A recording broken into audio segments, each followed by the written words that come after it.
নারীদের যে তিনটি ভুলের কারণে তার সারা জীবনের কোনো নামাজ আল্লাহর দরবারে কবুল হয় না। আমাদের সমাজে ছেলেদের চাইতে নারীরা একটু বেশি আমল প্রিয় হয়। এরা রোজা রাখে বেশি, কোরআন তেলাওয়াত করে বেশি এবং নামাজও পড়ে বেশি, নফল নামাজ এরা বেশি পড়ে এবং বিশেষ করে আমলগুলি সবচেয়ে বেশি মেয়েরা করে, নারীরা করে। তাদের আমলের প্রতি একটা বিশাল স্পিরিট আছে। কিন্তু যে তিনটি ভুলের কারণে আমাদের সমাজের নারীদের আজীবনের নামাজ কবুল হচ্ছে না। এখন ইসলাম হচ্ছে এমন জিনিস, আপনি নামাজ পড়ার আগে, রোজা রাখার আগে সেই ব্যাপারে আপনাকে অবশ্যই যথেষ্ট জ্ঞান রাখতে হবে।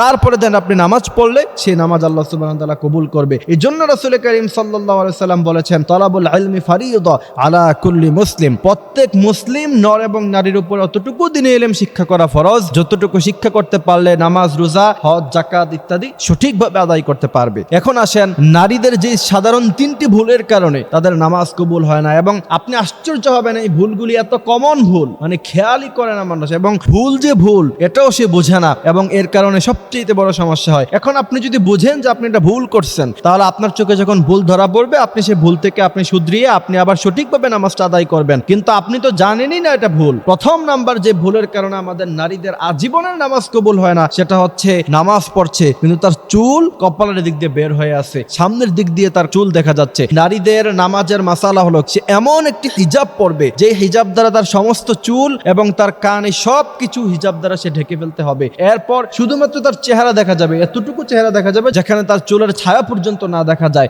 এখন আপনি নামাজ পড়তেছেন, হিজাবের উপর দিয়ে আপনার চুল দেখা যাচ্ছে এবং এটা খেয়াল না করার কারণে নিয়মিত হচ্ছে, তাহলে আপনার নামাজ কখনো আল্লাহর দরবারে কবুল হবে না। দ্বিতীয় নাম্বার হচ্ছে শাড়ি দিয়ে যারা নামাজ পড়ে। আমাদের অনেক মহিলারা আছে দেখছি যে আজীবন শাড়ি পরে, এবং আমাদের অনেক মা চাচিরা দেখি যে তিনারা শাড়ি পরে অভ্যস্ত, ছোটবেলা থেকে এনারা শাড়ি পরে আসছেন, এখন অনেক বয়স হয়ে গেছে, শাড়ি নিয়মিত পরে, কখনো সালোয়ার কামিজ ওরা পরে না। তো যারা দেখবেন শাড়ি পরে, সাধারণত শাড়ি দিয়ে ঘুমটা দিলে আপনার চুল দেখা যায়, তারপর আপনার এই যে কানের লতি দেখা যায়, আপনার গলার জায়গা দেখা যায়, অনেক জায়গা দেখা যায়, তারপরে বিশেষ করে এই যে আপনার পেটের যে জায়গা আছে সেই জায়গা পর্যন্ত অনেক সময় দেখা যায়। এমতো অবস্থায় শাড়ি দিয়ে যদি আপনি সেম অবস্থায় নামাজ পড়েন, তাহলে আপনার নামাজ কখনো আল্লাহর দরবারে কবুল হবে না। কারণ সতর যদি আপনি না ঢাকেন, পুরুষের সতর হচ্ছে নাভির উপর থেকে হাঁটুর নিচ পর্যন্ত, এতটুকু জায়গা যদি কোনো পুরুষ সতর ঢেকে নামাজ পড়ে, তাহলে তার নামাজটা আদায় হবে, কিন্তু এটা উত্তম হবে না। কিন্তু কোনো নারী যদি তার চুল দেখায়, হাতের এই অংশ দেখায়, তারপর পায়ের ভিতরের বেশি অংশ দেখায়, তাহলে কিন্তু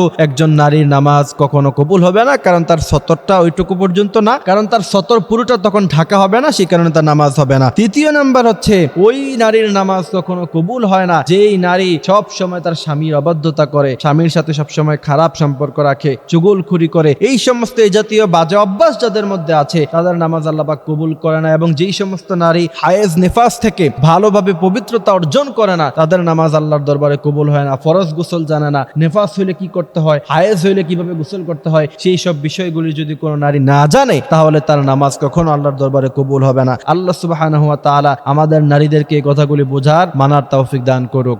আমিন।